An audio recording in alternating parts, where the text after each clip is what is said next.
Hello hi नमस्कार दर्शक बंधु मु विजय आपण मानक स्वागत करुच्ची आम YouTube channel Odisha job information को।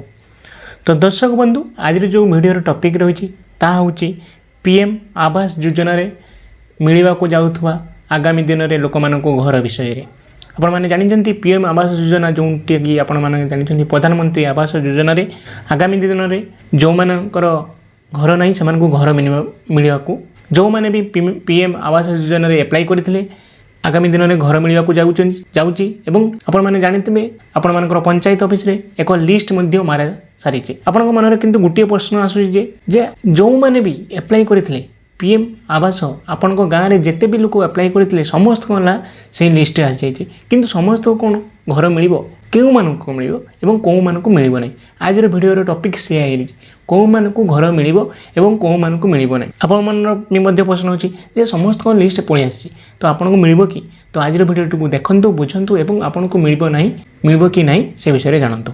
प्रथम कथा हूँ आपण मैंने जानी आपण पंचायत ऑफिस रे लिस्ट आसी जाइए जो मैंने भी पीएम आवास योजना रे अप्लाई करथिले फॉर्म। सेकंड होची आमे डिस्कशन करिया आवास घर जो अप्लाई करथिले काहा को मिलिबो नाही आवास घर योजना। प्रथम होची पक्का घर जो परिवार पाखरे पूर्वरु पक्का घर अछि सेमानको आउ आवास घर योजना मिलिबो नाही केमिति मिलिबो नाही आपण माने जानि चंती खाली जे लिस्ट भारिला ताहा नै ब्लॉक तरफरु आपनको पंचायत तरफरु अगस्त 15 तारिख पूर्वरु आपनको घर को से माने सर्वे करिया पई आसीबे। जदि आपन सर्वे आपंकर लिस्ट ना अच्छी किंतु आपंकर पक्का घर अच्छी जो परिवार पाखे पक्का घर पूर्व अच्छी से मिल ना यहाँ हूँ फास्ट। सेकेंड हूँ सरकारी सहायता जो परिवार पूर्व अन्य कौन सरकारी ग्रामीण गृह निर्माण योजना सहायता पाई सारी विभिन्न प्रकार पीएम आवास योजना जमी गोटे योजना से भाई आगुरी विभिन्न प्रकार योजना था कि ओडिशा सरकार तरफ जब आप घर पाई घर लगी तेणु एवं आउ जदि भी लिस्ट आप ना आसी आपंकर वेरिफिकेशन है आपंकर कटिज जो मैंने पाइबार योग्य से मिल एटा मुझे जहाँ कहूँ सब अयोग्य प्रार्थी कथा कहूँ परवर्ती समय योग्य प्रार्थी विषय में कहि आगे कौ मानक मिल ना जाणी निपर कौ मानक मिल से विषय में डिस्कसन करी। 3 नंबर हूँ जानवाहन जो परिवार रे 3 कि 4 चकिया जान गाड़ी अच्छी आपंकर परिवार जदि 3 चकिया कि 4 चकिया गाड़ी जानवाहन अच्छी ताहले आपन को आवास घर योजना मिल ना जदि भी ना बाहरी काटिजार संभावना बहुत अच्छी आपंकर वेरिफिकेशन पर फील्ड वेरिफिकेशन पर। 4 नंबर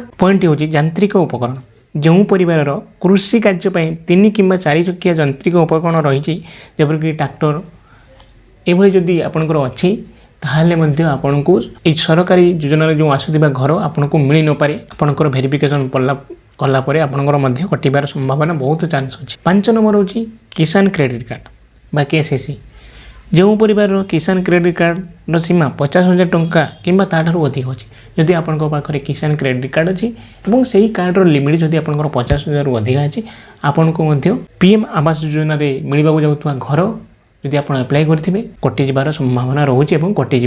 6 नंबर मानदंड रोचे सरकारी चाकरी जदि आपण परिवार कौन सदस्य सरकारी चाकरी करती आपन को पीएम आवास घर योजना रे आपन को घर मिल ना जदि भी अप्लाई करते 100% कटिजार चांस अच्छी। 7 हूँ अणकृषि उद्योग जो परिवार सरकारी भाव में पंजीकृत अणकृषि उद्योग चलाऊँ माने आपण अणकृषि कृषि कार्य करना आप फैक्ट्री कर दुकान कर सरकार को जीएसटी दौरान से क्षेत्र में आप गोटे धनी संभ्रांत परिवार आसुँच बिलंग्स कर तेणुक आपंकर पीएम आवास घर योजना जदि भी अप्लाई करते आप काटिजार 100% चांस अच्छी आपंकर जदि फील्ड वेरिफिकेशन पर से जना पड़।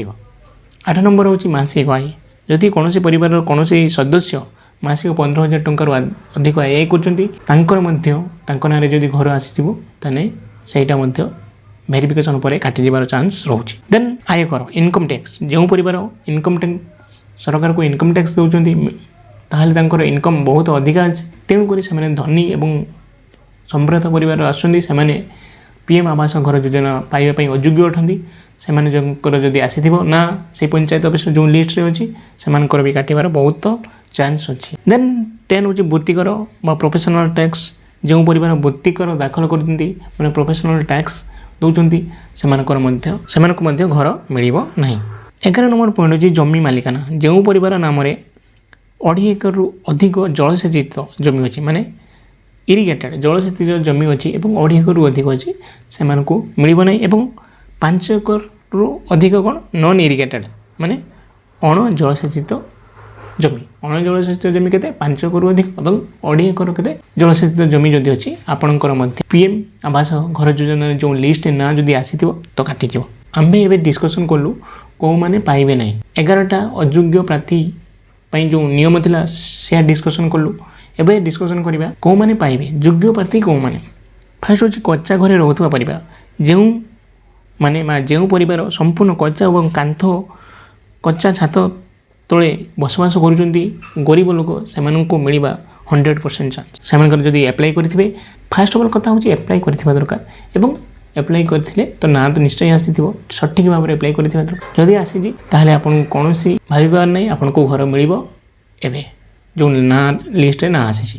ଦେନ୍ ଆବାସହୀନ ପରିବାର ଯେଉଁମାନଙ୍କର ନିଜସ୍ୱ କୌଣସି ପକ୍କା ଘର ନାହିଁ କିମ୍ବା କୌଣସି ଘର ନାହିଁ ସେମାନେ କେଉଁଠି ପାଲ ଟାଣିକି ରହୁଛନ୍ତି ରାସ୍ତା କଡ଼ରେ ରହୁଛନ୍ତି ଗଛ ମୂଳରେ ରହୁଛନ୍ତି ସେମାନଙ୍କୁ ମିଳିବାର 100% ଚାନ୍ସ ଏବଂ ମିଳିବ ମଧ୍ୟ। ଦେନ୍ ହେଲା ଭୂମିହୀନ ପରିବାର ଯେଉଁମାନଙ୍କର କୃଷି କାର୍ଯ୍ୟ କରିବା ପାଇଁ ନିଜସ୍ୱ ଜମି ନାହିଁ ଏବଂ ଯେଉଁମାନେ ମୂଲ୍ୟ ମଜୁରୀ କରି ଜୀବିକା ନିର୍ବାହ କରୁଛନ୍ତି କୃଷି କାର୍ଯ୍ୟ କରିବା ପାଇଁ ନିଜସ୍ୱ ଜମି ନାହିଁ ଏବଂ ମୂଲ୍ୟ ଲାଗି ତାଙ୍କର ପରିବାର ପୋଷଣ କରୁଛନ୍ତି ତ ସେମାନେ ନିଶ୍ଚୟ ଗରିବ ଶ୍ରେଣୀର ଅନ୍ତର୍ଭୁକ୍ତ ଏବଂ ଯୋଗ୍ୟ ବ୍ୟକ୍ତି ଯେଉଁମାନେ କି PM ଆବାସ ଯୋଜନାରେ ଘରଟିଏ ପାଇବା ପାଇଁ ତେଣୁ ସେମାନଙ୍କୁ ନିଶ୍ଚୟ ସରକାର ଘର ଦେବେ। 4 ନମ୍ବର ହେଉଛି ବିଶେଷ ସୁରକ୍ଷା ଆବଶ୍ୟକ କରୁଥିବା ପରିବାର ଯେପରିକି ଅନୁସୂଚିତ ଜାତି SC ଏବଂ ଅନୁସୂଚିତ ଜନଜାତି ST ବର୍ଗର ପରିବାର ଏବଂ ସଂଖ୍ୟାଲଘୁ ସମ୍ପ୍ରଦାୟର ଗରିବ ପରିବାର ବିଧବା ମହିଳା ଦିବ୍ୟାଙ୍ଗ ବ୍ୟକ୍ତି ପରିବାର ଏହିସବୁ ଲୋକମାନଙ୍କ ପାଇଁ ଦିବ୍ୟାଙ୍ଗ ବ୍ୟକ୍ତି କିମ୍ବା ଯେଉଁମାନେ ହ୍ୟାଣ୍ଡିକ୍ୟାପ୍ ସେମାନଙ୍କୁ SC ଲୋକ ST ଲୋକ ଗରିବ ଶ୍ରେଣୀର ଲୋକମାନଙ୍କୁ ଯଦି ତାଙ୍କର ନାଁ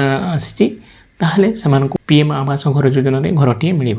ଏହା ଥିଲା ଯୋଗ୍ୟ ଏବଂ ଅଯୋଗ୍ୟ ମାନଦଣ୍ଡ। ଆପଣଙ୍କର ଯଦି ନାଁଟିଏ ଅଛି ଯଦି PM ଆବାସ ଘର ଯୋଜନାରେ ଫର୍ମଟିଏ ପକାଇଥିଲେ ଏବଂ ନାଁ ମଧ୍ୟ ପଞ୍ଚାୟତ ଅଫିସରେ ଯେଉଁ ମାରାଇଜ ଲିଷ୍ଟରେ ଆପଣଙ୍କ ନାଁ ଅଛି ଆପଣଙ୍କର ମିଳିବ କି ନ ମିଳିବ ଯୋଗ୍ୟ ଏବଂ ଅଯୋଗ୍ୟ ପ୍ରାର୍ଥୀଙ୍କ ବିଷୟରେ ଆଜିର ଭିଡ଼ିଓଟି ଥିଲା। ମୁଁ ଭାବୁଛି ଆପଣମାନେ ଭଲ ଭାବରେ ବୁଝିଥିବେ ଏବଂ ଫିଲ୍ଡ ଭେରିଫିକେସନ୍ ପରେ ଆପଣଙ୍କର ଯଦି ଏହିସବୁ ଅଯୋଗ୍ୟ ପ୍ରାର୍ଥୀ ହେଇଥିବେ ଏହିସବୁ ଜିନିଷ ଥିବ ତାହେଲେ କାଟିଯିବ। ଯଦି ଯୋଗ୍ୟ ପ୍ରାର୍ଥୀ ଥିବ ଏଇ 4ଟି କ୍ରାଇଟେରିଆ ଯଦି ଆସୁଥିବେ ତାହେଲେ ଆପଣ ଯୋଗ୍ୟ ପ୍ରାର୍ଥୀ ହେଇଯିବେ। ତେଣୁକରି ଆପଣ 100% ଆପଣଙ୍କୁ ଘର ମିଳିବ। କିଛି ବି ଯଦି ଭିଡ଼ିଓରେ ଡାଉଟ୍ ରହିଥାଏ ତାହେଲେ କମେଣ୍ଟ ବକ୍ସରେ କମେଣ୍ଟ କରିବେ ମୁଁ ଆପଣଙ୍କ କମେଣ୍ଟର ରିପ୍ଲାଏ ଦେବି।